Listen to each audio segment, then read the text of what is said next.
Now, what you guys don't get the honor of seeing is what goes on behind hatch day. It's the cleanup.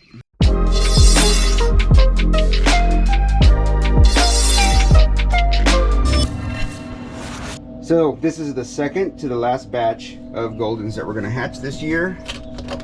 Not that many eggs. Sometimes when you come to the end of the season too, fertility drops a little bit because the molt kicks in for some birds earlier than others. Anyways, there we go. What do we got in here? 1, 2, 3, 4, 5, 6, 7, 8, 9 yellows and 2 reds. Right on. Now, I did not hatch these ones in a hatch bag because all these yellows came from Popeye's pen, and I only have one breeding pair, or breeding trio, sorry, of red Goldens. So, that's all I was set or due to hatch this week. Hence, no hash bags.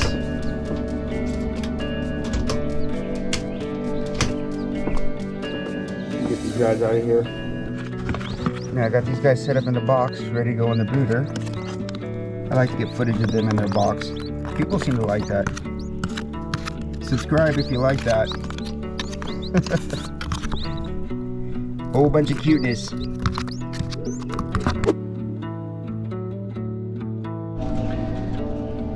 Take this makeshift plug out. I put this in the open exposed hole right here just to bump up the humidity during hatching. Just a little cardboard piece. And we're back in the incubator to grab a sponge out. There's a humidity sponge there. And then sometimes on these cabinet incubator guys, once you raise the humidity, have the sponge in there, moisture does build up on the bottom right here in the hatching tray. So I want to make sure and get in there with the towel and clean that up.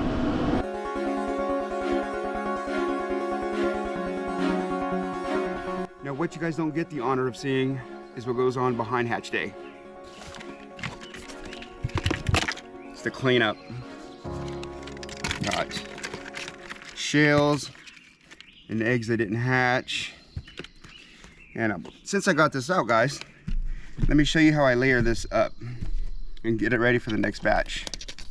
I know it's kind of dirty right now, but it's my shelf liner here. Okay, so that up a shelf liner, but below the shelf liner here, I have some printer paper that I line it with, because some moisture, or a lot of moisture, goes through the shelf liner, and you want to actually protect the valuable unit here, which is the hatch tray itself. So I found that, you know, putting some printer paper down, put in the shelf liner above that, really helps keep it clean. It makes cleaning easy. Okay, now what I do, guys, is I just take the hose, run it through the shelf liner and the humidity sponge, you know, spray this out late in the sun.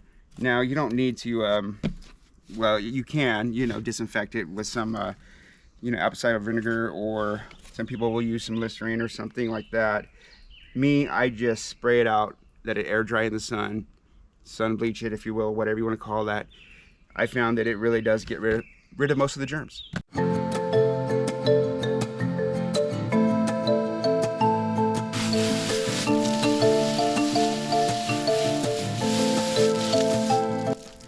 This is the humidity sponge here. I just kind of rinse it out, wring it out, maybe hit it another time. You know, when those chicks hatch, even though this sets in pretty much clean water, that chick down gets everywhere inside the incubator because of the fans. So it gets in all these little nooks and crannies and stuff in the sponge. So yeah, just give it a good rinsing and wring it out. We're good. Same deal with the shelf liner. Now this stuff is cheap enough, I can get a new one each time, but since it's already cut to size, I'll just bring this out as well. Now there have been times where we'll put this through the washing machine,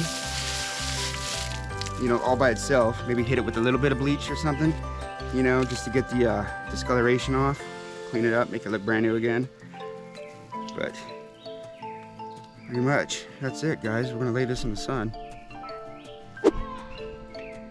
Hatching tray is all sprayed out.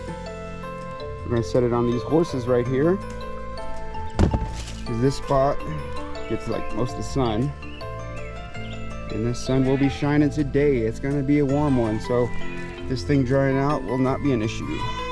What I do too is just, I'll set it like that in the sun for a few hours and tip it over. Do the same thing, you know.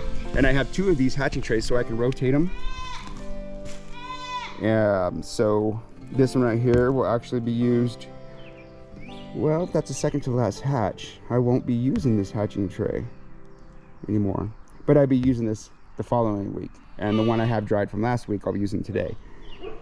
Anyhow, shelf liner, same deal, humidity sponge. Set it out here in the sun. I have to do this process every weekend. So yeah, the other day, guys, I was telling my wife I wish I had more time to make videos, you know, between taking care of the birds and my job.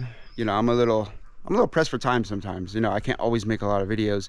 You know, she does a lot of the pictures for me, so a lot of the photography that you guys see, that's what she does. So much kudos to her, credit to her for that. But anyways, so when I was cleaning up and telling her about this, she said, well, why don't you get that on video? Well, some of the chores that I do around here, some of the cleaning up. So that's why I took you along with me on this one, to show you what goes on hatch day, the cleaning up, you know, and the hatching tray and liner and sponge, all that. Anyways, guys, I hope you enjoyed this video. Please subscribe if you haven't. And I want to share a final tip with you.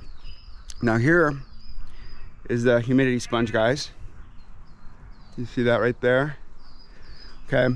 Sometimes when you put this in your cabinet incubator, yeah, the humidity goes too high. I mean, the walls just are dripping with water. And what I do when that happens, because sometimes, you know, depending on the month here, humidity is higher. So I'll cut this to size, reduce the size a little bit, so that way there's less humidity in the incubator. And I get it to where it's around, you know, between 55 and 65. That's a good mark for me. I have good hatch rates with that. But let me show you guys here on the table. Now see, well, it's a little dirty there. Clean that up a little bit more. But I will usually take a corner off. Oh, come on, kitty. Come on, kitty. Come on, kitty. I got something to show people. I know. Sorry, guys, for my cat. It's all about Casey. Well, anyways, I will take and cut out a corner or something like that if need be. That works. Sometimes I have cut just the top here. But if you go online and get a bunch of these sponges, they're not that bad. They're not too expensive. You know, you feel like your humidity is too high, cut them down. And if you feel like you can't get your humidity high enough, which is a common problem too, is put 2 sponges in that sponge tray, or that humidity pan tray, that water reservoir. Yeah, put 2 sponge in there, just bump it up. But yeah, you can tweak these things, guys, to make them to suit your needs. Anyways, there it is, guys. I hope you enjoy these tips. Hope you learned something from them, and I'll see you on the next one. All right, guys.